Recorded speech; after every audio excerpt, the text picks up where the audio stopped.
Manuel Arbocó de los Heros, bienvenido a librosperuanos.com. Vamos a tocar dos libros que son claves para entender su pensamiento y desarrollo intelectual. Tiempos inciertos, aproximaciones a la sociedad posmoderna, que nos va a servir de introducción a su reciente libro, Grandes psicólogos y psiquiatras de la historia. Vayamos por tiempos inciertos de una manera muy somera. ¿Cuál es la idea central de Tiempos inciertos?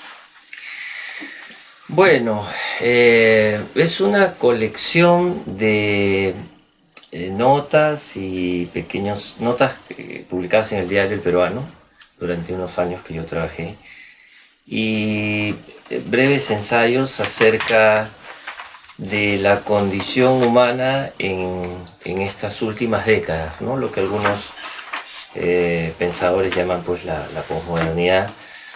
Y hay una suerte pues de cuestionamiento, de crítica a ciertas tendencias, ciertas modas, ciertos valores que empiezan a imponerse, ¿no?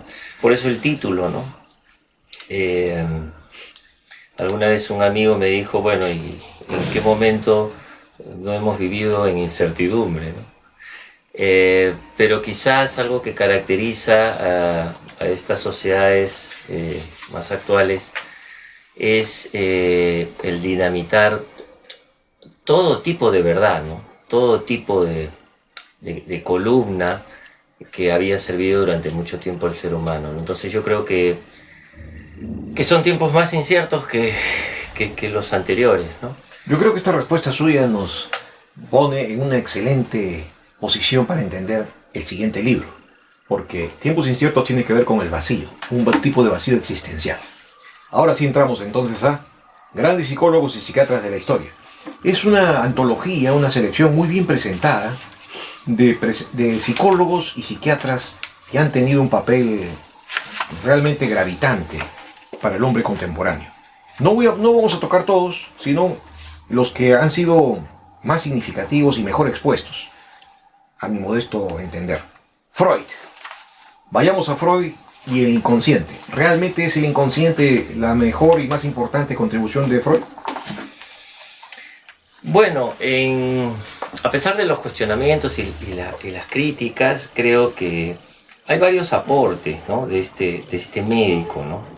En una época en la que los problemas mentales se atribuían básicamente a problemas genéticos, de un mal funcionamiento del tejido cerebral o fisiológicos, el proponer que los seres humanos sufrían y que esto generaba una suerte de conflicto, de discordia, que la persona no procesaba, no podía procesar intelectualmente, conscientemente. De ahí el comentario de los conflictos inconscientes. Creo que es un aporte de un médico que pudo haber defendido una organicidad pura en la etiología de los problemas de su época, ¿no?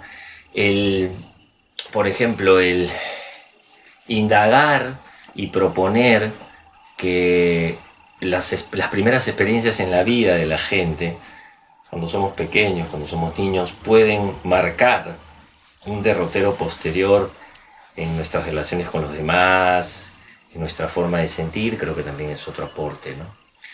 El incidir, sobre todo después de la Primera Guerra, que en el ser humano hay una pulsión o tendencia no solamente erótica, sino también tanática, destructiva, y que tenemos que hacernos conscientes y tenemos que reflexionar sobre eso para que no nos domine.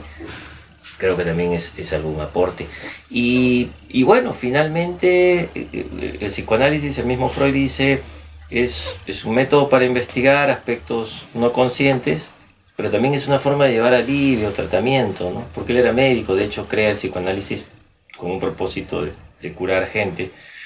o al menos llevar algún tipo de alivio. Creo que el psicoanálisis todavía sigue existiendo, claro que ya no es la única posibilidad terapéutica porque hay muchas otras, han aparecido otras corrientes en psicología, pero creo que funciona con algunas personas en las cuales esta actividad casi permanente de reflexionar sobre su pasado, sobre las cosas no aceptadas, no entendidas, buscar asociaciones o relaciones entre su presente y lo vivido, creo que es una colaboración, ¿no?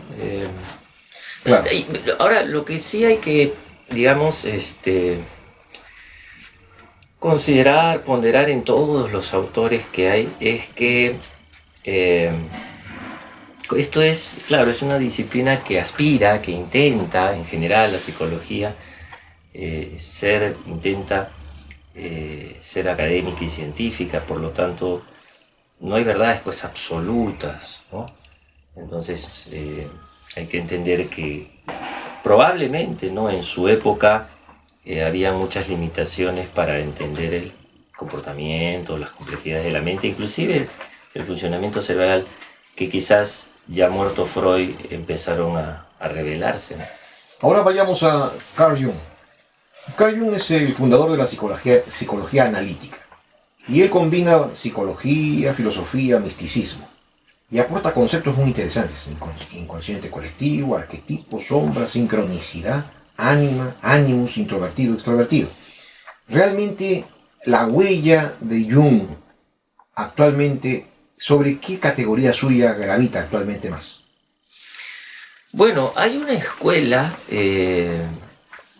internacional inclusive, jungiana, que ha seguido trabajando sobre la base de lo que este psiquiatra hizo y dejó, ¿no? Digamos, desde la década de los 50, en la que él ya fallece, ¿no?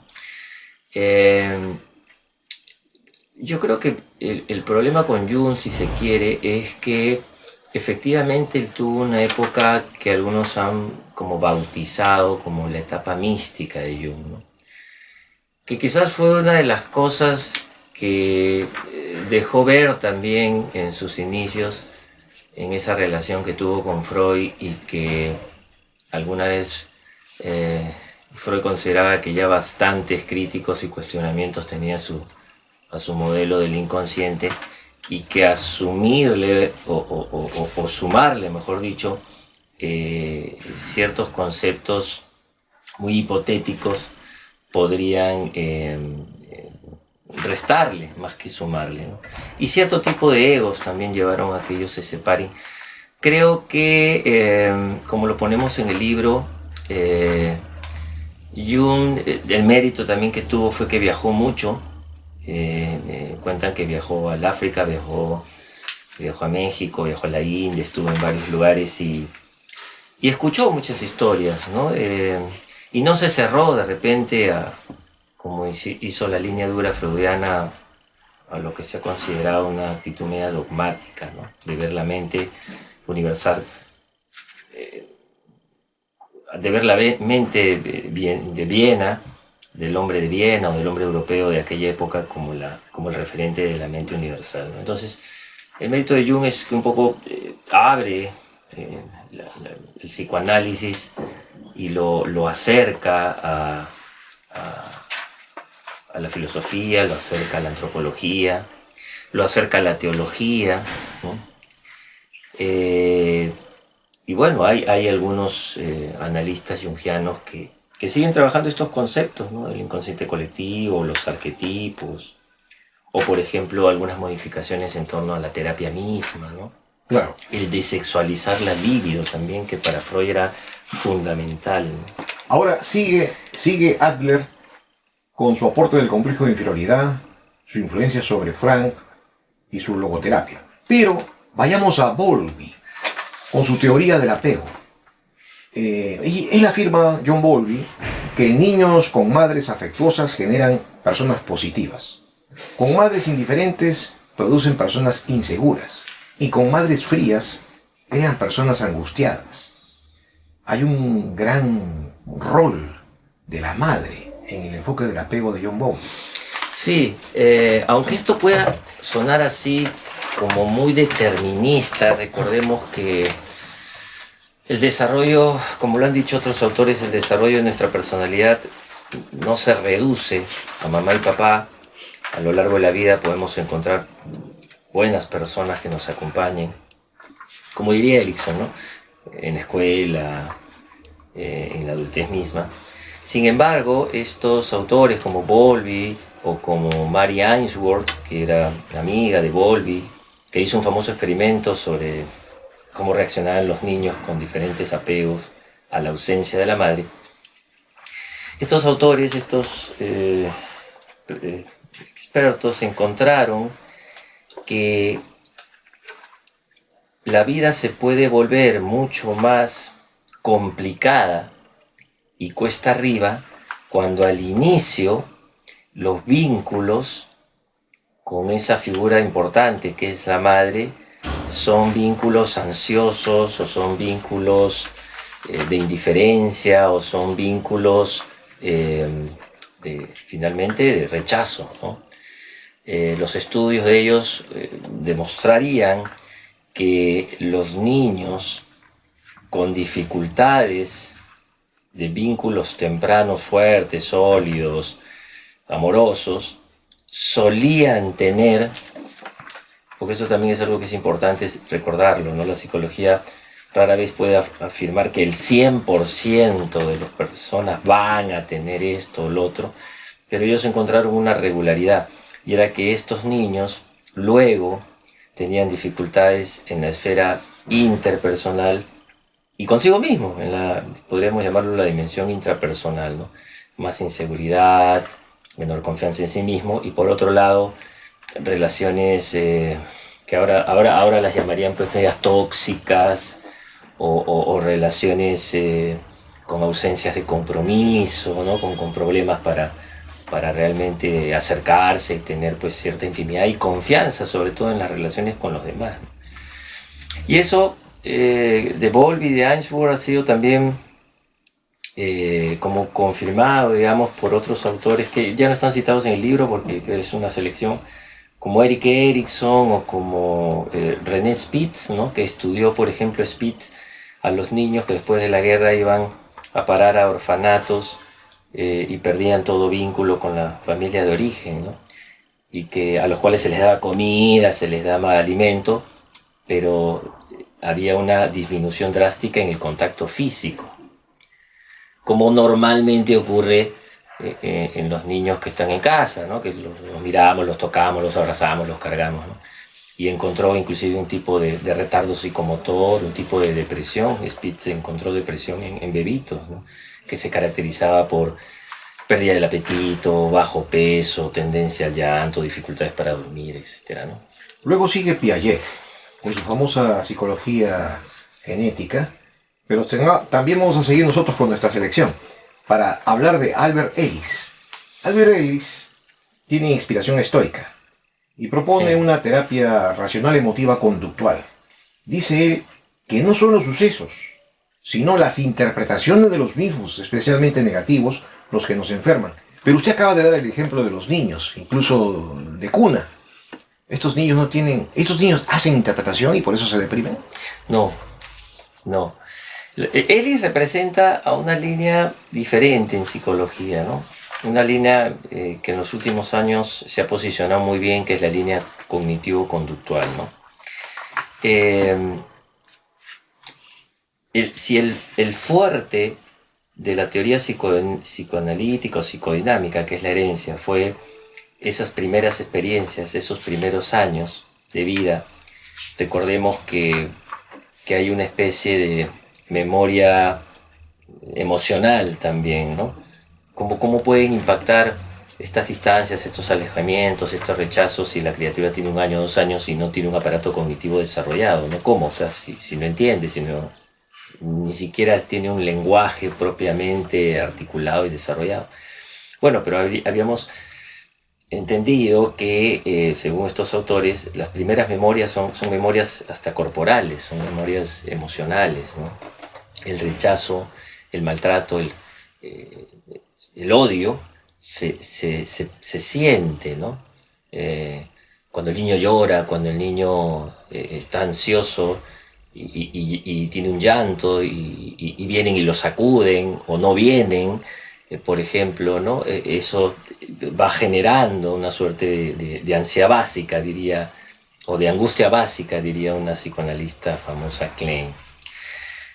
Pero las terapias de Ellis, las terapias cognitivo-conductuales, que se aplican mucho mejor con niños grandes o con jóvenes adultos, lo que propone es que lo que nos ha pasado probablemente nos afecte, nos moleste, nos puede entristecer, inclusive lo que ahora llamamos problemas presentes, problemas de la vida cotidiana.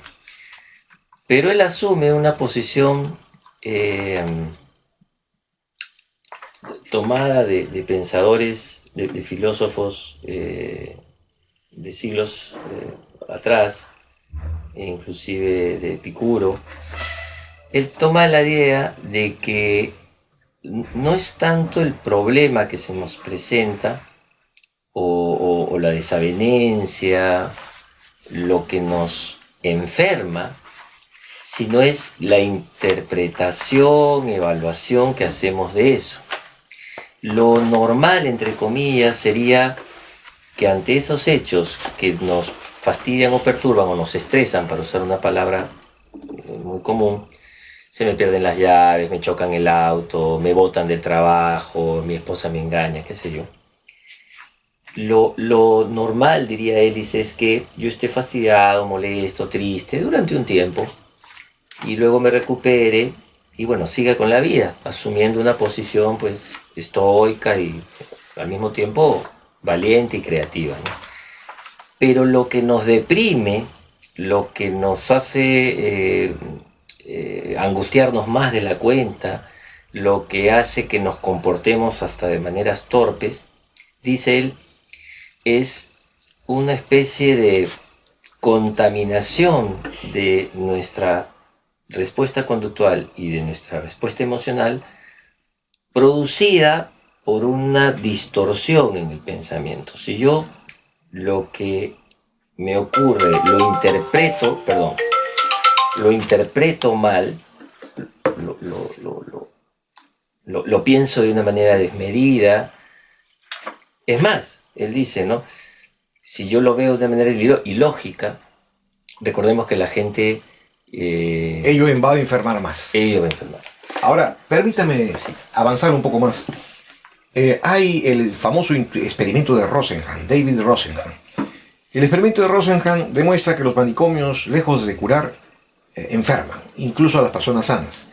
Esto si lo trasladamos a realidades nacionales, donde se vivencian situaciones patológicas, quiere decir que un régimen patológico puede generar patologías en sus ciudadanos. Sí, a veces estoy pensando, a veces pareciera que algunos lugares parecen manicomios gigantes, ¿no? Bueno, los trabajos de Rosenhan son trabajos, hay que situarlos también, que ocurren con el régimen manicomial, mal llamado manicomios, el régimen hospitalario en casos de asistencia mental o psiquiátrica de los años 60, los años 70.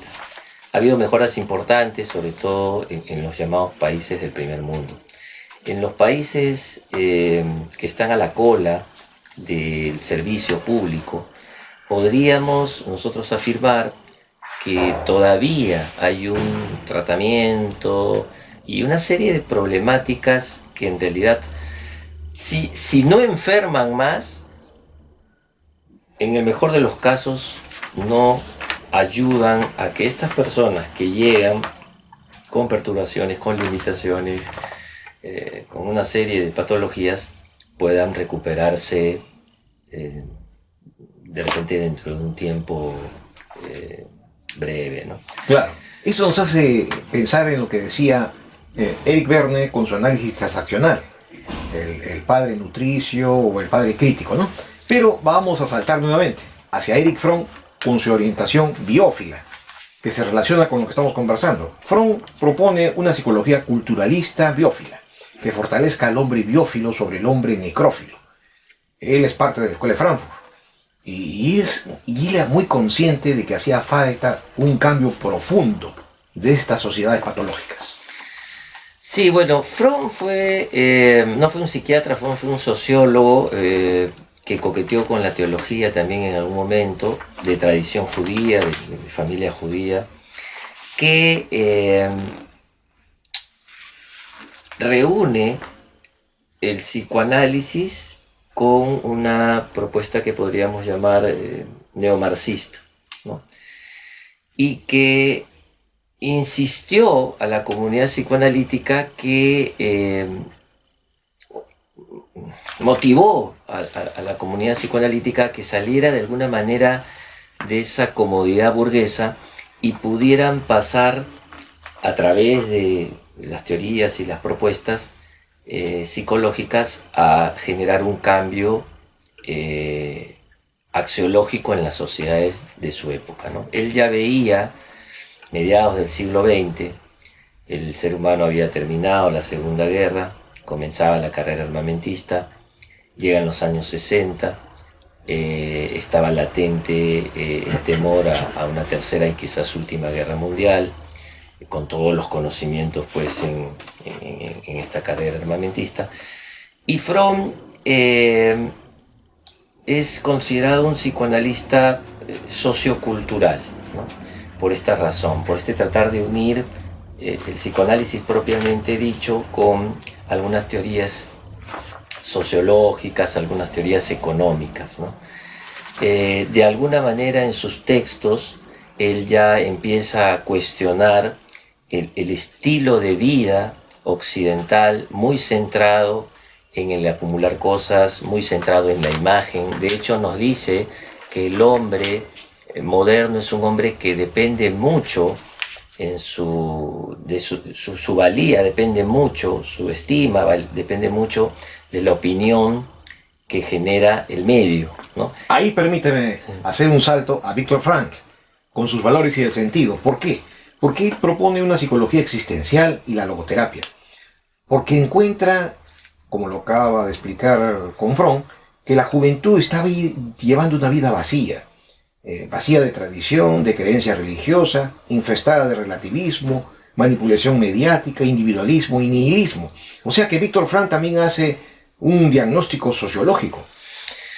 Frankl, Fromm, Erikson coinciden en sus ensayos en que el hombre de mediados del siglo XX es un hombre que empieza a perder referentes, empieza a perder tradiciones, empieza a perder también la fe religiosa, empieza a perder ciertas costumbres, desde familiares hasta, podríamos llamarla, regionales, y cae en una suerte de soledad, la cual no sabe cómo lidiar, y cae presa un poco de este mercado. Ahí, permítame, doctor, insertar a Rosenthal con el efecto Pigmalión.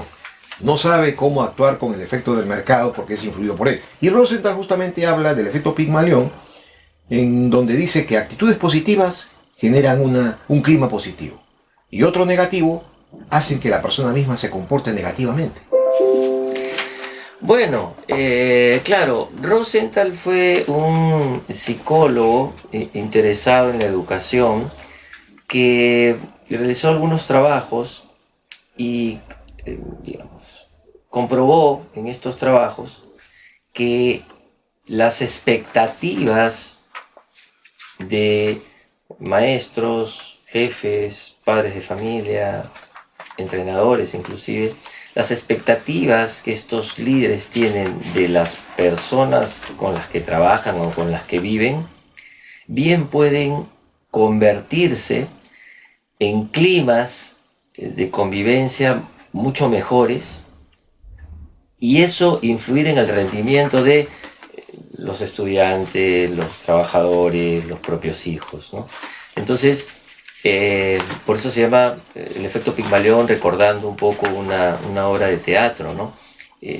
Era tanta la fe, la esperanza, la actitud positiva que tenía Pigmalión, que finalmente la diosa se conmueve y le genera pues este regalo de convertirle a la estatua en la mujer ideal, ¿no? Claro, permíteme ahora hacer otro salto a Salomón Asch y la psicología de los grupos, donde él va a demostrar que la toma de decisiones muchas veces lleva a error cuando hay influencia grupal, que hemos estado mencionando a lo largo de la exposición de algunos psicólogos y psiquiatras. Sin embargo, aquí viene lo más preocupante cuando abordamos a Skinner, porque Skinner es el creador de la psicología conductista y él va a decir que mente y personas y pensamiento son términos mágicos y en vez de libertad lo que existe es un condicionamiento de la conducta. ¿Es así de trágica la visión de Skinner? Bueno, Skinner, que ha sido considerado uno de los más importantes psicólogos en los Estados Unidos sobre todo, consideraba que la psicología que buscaba explicaciones internas probablemente era una psicología errada, ¿no?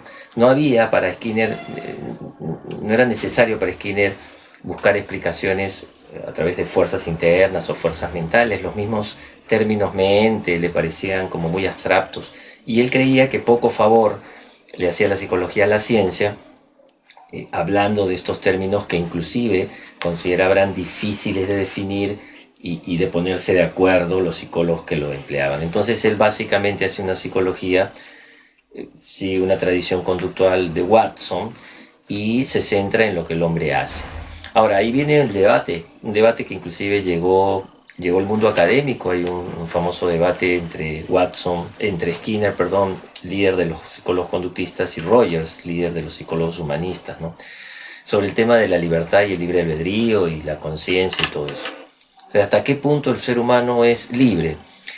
La respuesta que solía dar Skinner es que eso que nosotros solemos decir o llamar libertad, yo soy libre y por tanto tomo esta decisión y hago esto y hago lo otro, podría explicarse también a partir de procesos de aprendizaje y de entrenamiento previo. Es decir, existen historias de vida donde se condicionaría a una persona a tener más variedad en las posibilidades de responder a los estímulos de su ambiente, ¿no? Ahora, ahí vamos, a los estímulos del ambiente. Cuando Stanley Milgram, con su teoría de la obediencia a la autoridad, demostró que un gran porcentaje de la población da obediencia casi ciega a la autoridad en contra de las convicciones morales. Sí, Milgram fue hijo de refugiados, judíos refugiados en la época de los nazis, y probablemente eso influyó también en hacerse la pregunta por qué tanta gente educada, como era el pueblo alemán de entonces, siguió estas decisiones pues, del partido nazi, ¿no? Más allá del antisemitismo. Bueno, él hizo un famoso experimento sobre obediencia a la autoridad, donde demostró que la mayoría, estamos hablando de 2/3 partes de la muestra que él estudió, la mayoría de las personas serían capaces de aceptar decisiones, aceptar órdenes, cumplir cierto tipo de solicitudes, siempre y cuando esa persona considere a la que ha dado esa orden o norma o prescripción una autoridad. Es decir, una mezcla de respeto, admiración y cierto miedo. Claro. Ahora vayamos justamente con este respeto casi supersticioso a la autoridad, a lo que nos dice Abraham Maslow sobre la autorrealización de la personalidad humana. Y él dice que en el fondo se trata de un miedo a la propia grandeza que tiene el hombre en sí mismo, lo que lo lleva al fracaso existencial y a la ausencia de sentido. Sí, él hablaba del complejo de Jonás, ¿no? Él decía de que muchos psicólogos hablaban del miedo al fracaso. De hecho, a veces es un miedo que nos paraliza, preferimos no hacer o no tomar ciertas decisiones o caminos por miedo a fracasar y lo que eso conlleva, ¿no? Vergüenza, qué sé yo. Pero él encontró también que habían algunas personas que tenían más bien miedo a tener éxito, miedo a asumir responsabilidades, miedo a liderar, miedo a ganar, miedo a crecer, ¿no? Y bueno, lo relacionó con esta historia bíblica de Jonás, que no, como que evade un encargo del creador, ¿no? Claro. Y ahí viene entonces Sonday con el efecto halo, donde dice él que personas atractivas se les suele atribuir éxito. Y lo contrario a los poco éxito a los que no son atractivos. Sí, eso sí digamos, se han hecho una serie de investigaciones posteriores y se encuentra que esto se repite, ¿no? Que es una constancia, ¿no? Y como que lo asociamos, nosotros también decimos ahí en el libro que lo asociamos con esos comentarios escuchados de la abuela, ¿no? De cómo te ven, te tratan. Parece que sí es cierto. En las relaciones humanas, al cabo de algunos segundos, dicen algunos expertos en comunicación, nosotros hacemos una especie de álgebra cognitiva, un cálculo mental muy rápido, y nos llevamos una impresión positiva o negativa de las personas. Y lo que demostraron los psicólogos que hablan del efecto halo es que cuando uno tiene una impresión positiva de la persona con la que está trabajando, entrevistando, conversando, uno tiende muy rápidamente a suponer que esa persona tiene algunos atributos o virtudes sin ningún tipo de evidencia. De la misma manera, cuando el efecto halo es negativo, porque hay dos tipos, uno tiende como a prejuzgar y a asumir que esa persona de repente tiene alguna limitación o defecto. Y precisamente informar de eso, divulgar sobre eso, contar sobre eso puede ser de mucha utilidad para nosotros en nuestras relaciones con los demás, ¿no? Ajá. Hablando de esas relaciones, viene Stefan Karpman y el triángulo dramático. Él fue discípulo de Eric Berne y sostiene que existe un triángulo dramático como relación patológica de manipulación neurótica, donde se busca una vida libre de esta clase patológica de juegos. Claro, los analistas transaccionales hicieron mucho énfasis en las relaciones saludables, adultas, y las relaciones neuróticas. Una relación es neurótica cuando repetimos con estas personas patrones no superados, cuando las relaciones suelen terminar en experimentar emociones como la cólera o como la pena. Entonces, Karpman hablaba de un triángulo dramático porque encontró que en algunos ámbitos, como podría ser la casa, como podría ser el trabajo, existen tres elementos, ¿no? O tres papeles o roles, ¿no? Los perseguidores, las víctimas y los que hacen el papel de salvadores, ¿no? Por ejemplo, en las telenovelas, ¿no? No conozco una telenovela que no presente estos triángulos, ¿no? Siempre hay un villano o villana, siempre hay una víctima, un pobrecito, y siempre hay alguien que salva, ¿no? Entonces, lo que decía Karpman es que la idea sería no jugar, no meternos en estos triángulos, porque lo que mantiene al salvador, por ejemplo, en ese rol es que haya víctimas, perpetúa la victimización. Igual en el caso del villano, ¿no? O sea, el villano de alguna manera también inconscientemente busca ser castigado por el salvador, ¿no? Entonces, esto se ve mucho en los temas de pareja, a veces en algunos vínculos amicales, ¿no? En el trabajo también, el jefe malo, la secretaria victimizada y el coordinador que la apoya, etc., ¿no? Luego viene Walter Mischel y su test del dulce, que demuestra que a mayor desarrollo de madurez, más control y juicio se tiene. Y sobre todo sobre la conducta. Pero también él reconoce que hay adultos impulsivos, que parecen niños. Sí, Michel hizo un trabajo que se llama longitudinal, ¿no? O sea, fue un trabajo que le tomó muchos años, ¿no? Y obviamente tenía un equipo de trabajo y encontró que los seres humanos necesitamos, y aquí sí, por ejemplo, ¿no? Esto no es conseguido solamente con el crecimiento y el paso de los años. Necesitamos aprender a controlar nuestra frustración, a manejar la frustración, ¿no? Es una tarea que tienen los padres y que la tendrán siempre, es ayudar a que sus hijos puedan ser tolerantes, ser un poco más pacientes, tolerar las frustraciones, porque desde el inicio de la vida vamos a tener frustraciones, parte de la vida y es necesario también.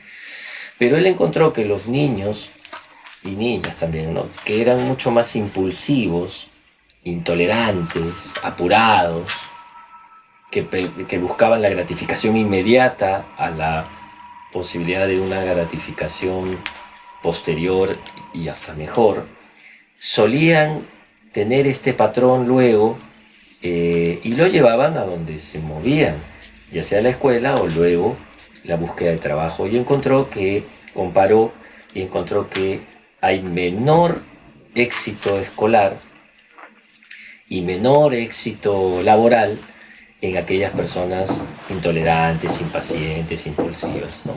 Porque para tener éxito, decía Michel, se requiere, entre otras cosas, además del talento, la capacidad de organizar, la capacidad de planificar, la capacidad de tolerar, la capacidad de pasar un plan B, etc., ¿no?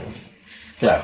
Inmediatamente es expuesto Howard Gardner, con sus inteligencias múltiples de 8 tipos, que ha revolucionado el régimen educacional.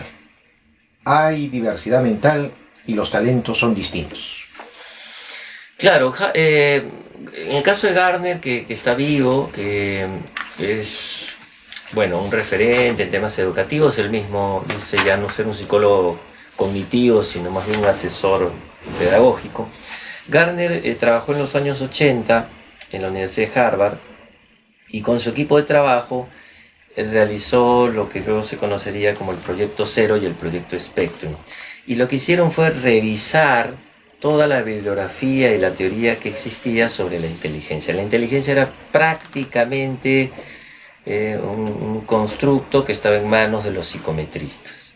Uno era inteligente casi en la medida que a través de una prueba de inteligencia se confirmara nuestro IQ. Y lo que dice Gardner desde los años 80 es que no todo es el IQ, no todo es el coeficiente intelectual, y la inteligencia hasta entonces estaba prácticamente en manos de los académicos o de los llamados intelectuales, gente que tenía muy buen vocabulario, gente a la cual era muy sencillo el cálculo numérico, gente que leía y escribía muy bien, gente que utilizaba mucho la lógica, el juicio, etc. Pero con un déficit de inteligencia emocional. Claro, entonces, y no solamente lo emocional, que ha sido trabajado aparte, ¿no? Con este nombre de inteligencia emocional, sino, por ejemplo, Gardner dice, pero ¿por qué el talento musical no es una inteligencia? ¿Por qué tenemos que llamarlo un talento? Él dice en una entrevista, muy suelto de huesos, si yo hubiera puesto a mi teoría, a mi propuesta, la teoría de los talentos múltiples, no hubiera pasado nada. Pero él dice que cogió la palabra inteligencia e inmediatamente generó respuestas, ¿no? Se alborotó el cotarro de la vieja guardia en psicología de la inteligencia, que no aceptaba que hubieran tantas inteligencias, porque la verdad la teoría de Gardner es muy democrática, es decir, si no tengo inteligencia verbal ni inteligencia matemática, entonces tengo inteligencia musical o inteligencia interpersonal o inteligencia naturalista, ¿no? Gardner dice, pero ¿por qué tenemos que seguir viendo la inteligencia como algo que solamente se confirmaría a través de una prueba tradicional de inteligencia? Y pone estos ejemplos, ¿no? Por ejemplo, un músico reconocido entre músicos. O vayamos a un ejemplo más difícil, Pelé. O un deportista, Pelé, Messi. ¿Qué tipo de inteligencia tendría? Según Gardner, lo encajaríamos dentro de una inteligencia que él llamaba inteligencia cinética, corporal cinética. La vieja guardia obviamente va a rechazar, van a decir eso es un talento, es una habilidad, es una destreza física, pero no es inteligencia. Inteligencia es, lo asociaba mucho a pensar, razonar, producir ideas, Claro. ¿no? Pero ha habido pues una expansión del término de inteligencia. Vayamos a Zimbardo, por favor. Zimbardo. Y el experimento de la cárcel de Stanford. Zimbardo tiene un muy sugerente libro que se llama El efecto Lucifer, sí. ¿no? Sí. Donde él dice que el experimento de la cárcel demuestra que la psicología social genera la patología de la psicología individual. Sí, Zimbardo, que está vivo, también es un psicólogo mayor, ¿no? Un referente en Estados Unidos sobre todo. Se ha vuelto digamos, una voz autorizada en temas de violencia, de agresividad humana. Hizo varios experimentos. Uno de esos experimentos en Stanford fue el experimento de la prisión. A diferencia de otros psicólogos que estudiaban la personalidad y que planteaban la idea de que la esencia de uno, digamos, tiende a manifestarse en los lugares donde estemos, uno es como es, donde esté, Zimbardo hizo este experimento, porque él era psicólogo social, para confirmar que no es así, y que más bien el contexto puede sacar lo mejor o también lo peor de nosotros. Entonces él, como anécdota, él solicitó que le presten, que le alquilen una cárcel para hacer su experimento, pero no lo consiguió. Y condicionó ciertos pabellones de la universidad, de la Facultad de Psicología de la Universidad de Stanford para simular una cárcel. Dividió a 2 grupos de personas, estudiantes universitarios previamente evaluados para descartar psicopatologías. A unos les dio el rol de policía, los vistió como policía, les puso lentes negros con los cuales no se observaba la vista, ¿no? De eso es un dato importante. No les dio armas, más que gases o la vara, y a los otros les dio el rol de prisioneros.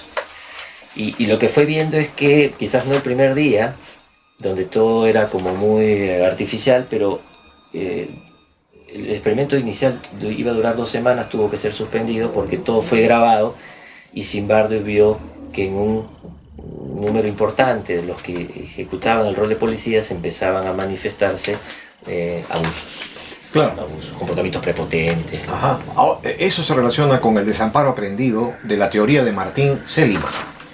Seligman demostró que existe un desamparo aprendido que resulta de la experimentación repetida de situaciones negativas incontrolables, donde el individuo se siente deprimido y derrotado y se rinde sin luchar y pierde todo esfuerzo. Claro, esto se ha encontrado desde experimentos con animales, como inicialmente lo hizo Seligman, que está vivo, ha llegado a ser presidente de la Asociación Estadounidense de Psicólogos, la APA, y también con seres humanos, inclusive permite explicar tentativamente algunos cuadros como la depresión. Y la idea central es la siguiente, ¿no? El ser humano necesita, para coger confianza en su propia capacidad y eficiencia para resolver problemas, necesita ganar, necesita tener pequeños logros, medianos logros. Pero se ha visto que cuando inclusive un animal o un ser humano sufre derrota tras derrota tras derrota, fracaso tras fracaso tras fracaso, llega un momento, tarde o temprano, más rápido en algunos sujetos que en otros, la tendencia a tirar la toalla, ¿no? Por eso el nombre indefensión aprendida o desamparo aprendido, ¿no? Es como este cuento popular, ¿no? Del animalito que cuando es chiquito se le pone una cadenita y se le amarra su patita a un poste, ¿no? Y él intenta salir y no puede, y ya deja en algún momento de intentarlo, ¿no? Para no lastimarse. De pronto pasan los años, crece y podría con un poco de fuerza destruirlo todo y escapar, pero no lo hace. Claro. No lo hace porque ya aprendió a rendirse, digamos, ¿no? Ahí viene entonces el enfoque contrario de Carl Rogers con su psicología humanista. Él sí cree en el libre albedrío y en sus posibilidades de crecer. Afirma que no es cierto que el hombre esté dominado por fuerzas ciegas irracionales. El hombre es capaz de tener libre albedrío y de desarrollarse.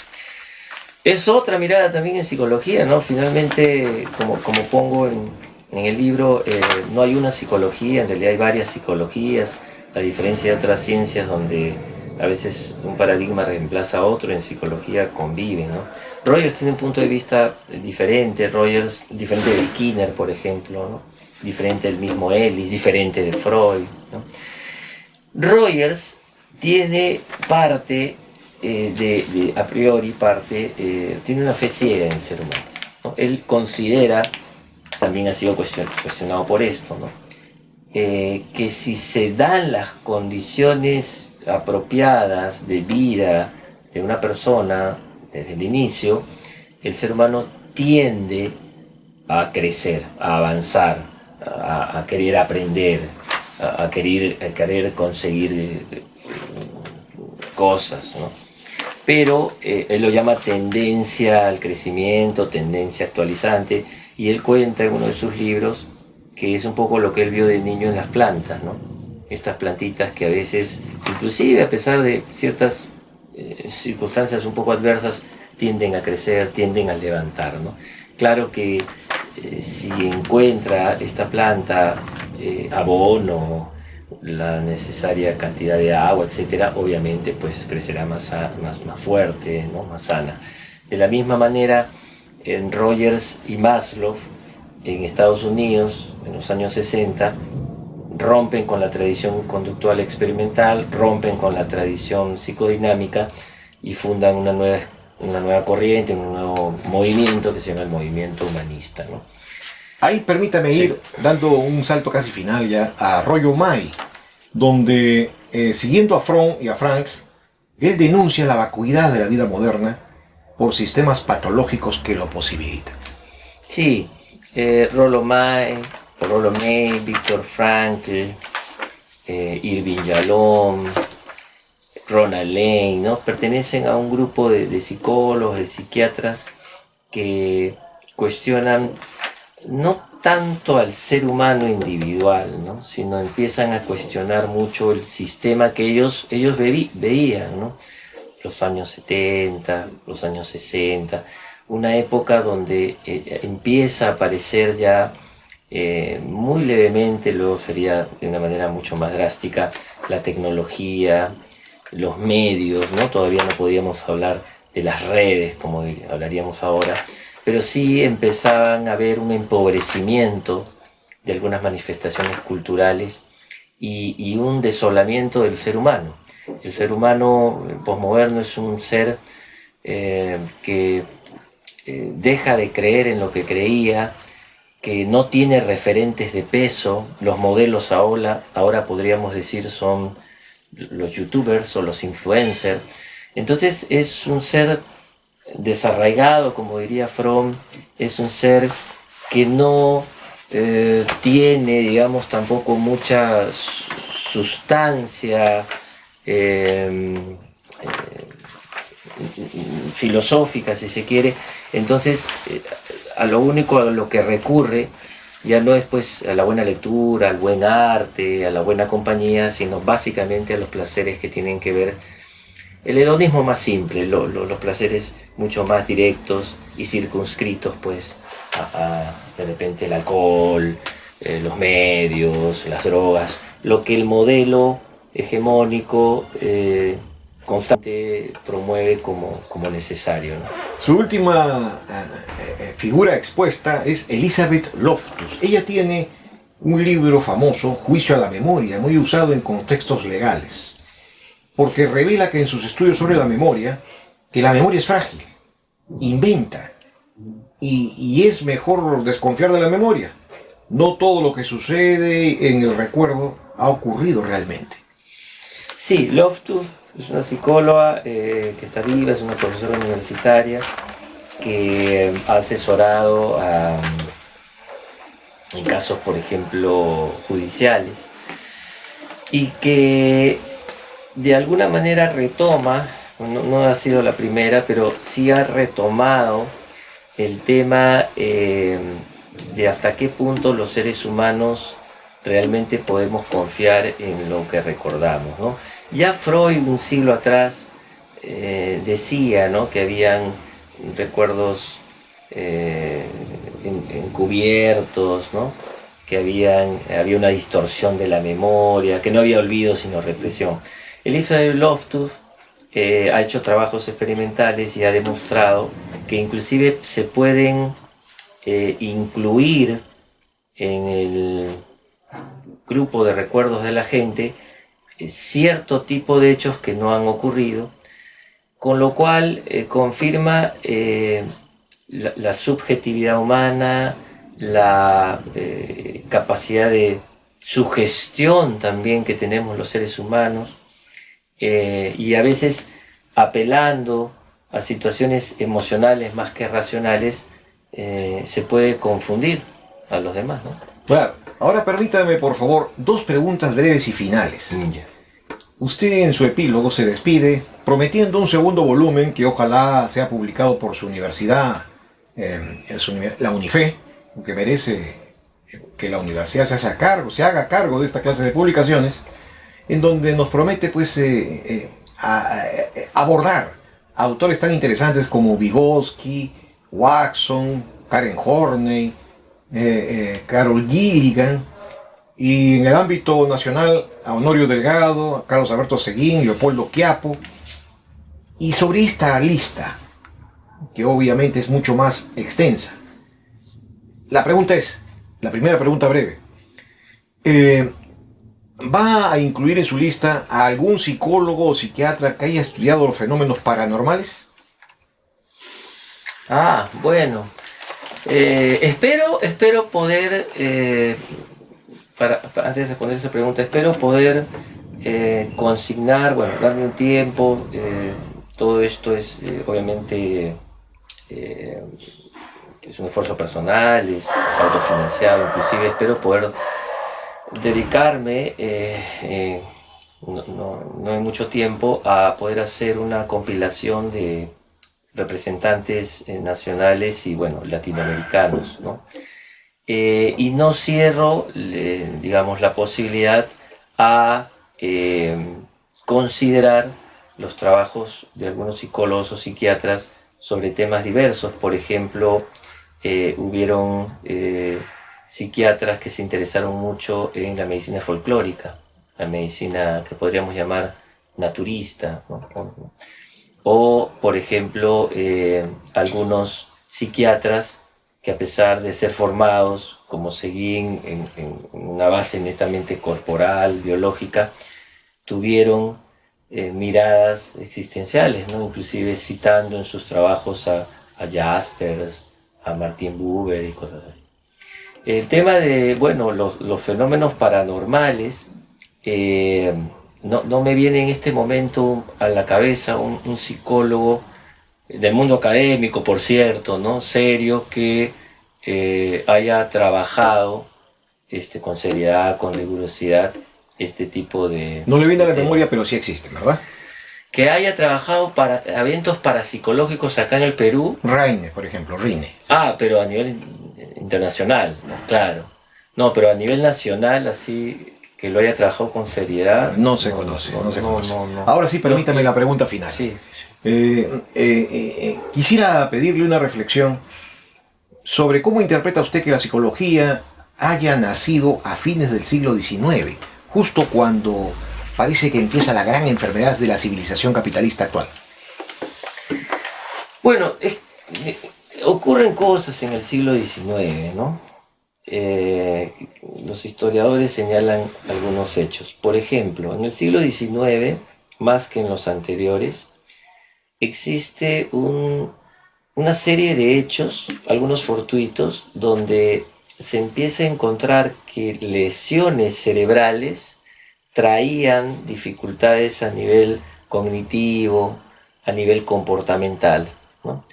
Y aparecen neurólogos como Broca, como Wernicke y otros que empiezan a señalar, a escribir que cierto tipo de lesiones traían ciertos problemas mentales, cognitivos y de personalidad en los accidentados. 1. 2. A mediados del siglo XIX los biólogos encabezados por Darwin afirman y escriben una propuesta que podríamos decir era alternativa a la idea creacionista. Y eso emocionó, interesó mucho no solo a biólogos, sino también a algunos psiquiatras, algunos neurólogos, algunos filósofos. ¿Por qué? Porque tradicionalmente, antiguamente se pensaba que lo mental no podía ser estudiado con exactitud porque era parte de esta unidad que era el ser humano y el origen del ser humano era divino. Entonces era muy complicado meterse en un tema que no le correspondía a la ciencia. De ahí que los primeros que hablaban también de lo mental eran los teólogos. Cuando llegamos al siglo XIX y se propone que el ser humano podría tener un origen explicado desde el evolucionismo y que el ser humano era una criatura que había evolucionado, que tenía un origen material, físico, se pensó que entonces podríamos estudiar la mente como un producto de esta materia evolucionada. El prestarle atención al cerebro, el colocar al hombre como una criatura con un origen físico, terrenal, y donde la mente se empieza a ver como un epifenómeno, ¿no? Como un subproducto del cerebro, que era un cerebro evolucionado, y el modelo de laboratorio, ¿no? El hecho de que para poder estudiar fehacientemente algo había que usar la matemática y la observación, y ya no solo la especulación, ¿no? Sino observar, medir, ¿no? Los primeros laboratorios que aparecieron en psicología a cargo de fisiólogos. Entonces eso como que se coadyuvó, ¿no? Se sumó para que algunos fisiólogos psicofísicos, se les llamaba, abrieran finalmente la psicología ya como una disciplina independiente de su madre, la filosofía. Ahora, ¿qué vendría después? Ahí sí nos encontramos finales del XIX, inicio del siglo XX. El siglo XX ha sido un siglo donde hemos tenido Dos guerras mundiales. Bomba atómica, carrera armamentista, dictaduras, demasiado consumismo, ¿no? Ahora Lipovetsky lo llama hiperconsumismo, ¿no? Consumismo, un descreimiento, ¿no? Una pérdida un poco de la fe en los dogmas religiosos. Vacío existencial. Los vacíos. Entonces yo creo que todo eso ha permitido, ¿no? Ha alimentado, quizás lamentablemente, pero ha sido así.